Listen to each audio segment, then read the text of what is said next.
രുദ്രാഭിസൃഷ്ടഭയദാകൃതി രുദ്രസംഗസംഭൂര്യമാണ ഭുവനത്രയഭീതചേതാഃ മാ പ്രജാസൃജതപശ്ചരമംഗളായേതി ആചഷ്ടതം കമലഭൂർഭവതീരിതാത്മാ.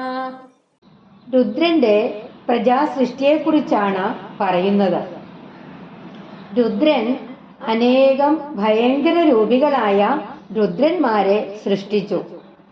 3 ലോകങ്ങളും അവരെ കൊണ്ട് നിറയുന്ന അവസ്ഥ വന്നു. അത് ബ്രഹ്മാവിൽ ഭയം ജനിപ്പിച്ചു.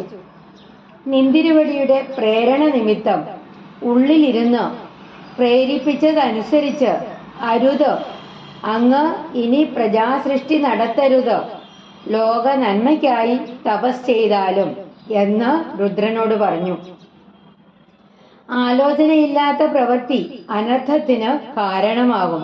ഇതിനൊക്കെ പരിഹാരമായിട്ട് ലോകക്ഷേമത്തിന് ഉതകുന്നത് തപസ് മാത്രമാണ് എന്നും ഇവിടെ സൂചിപ്പിക്കുന്നു. ശ്രീ ഗുരുവായൂരപ്പ ശരണം.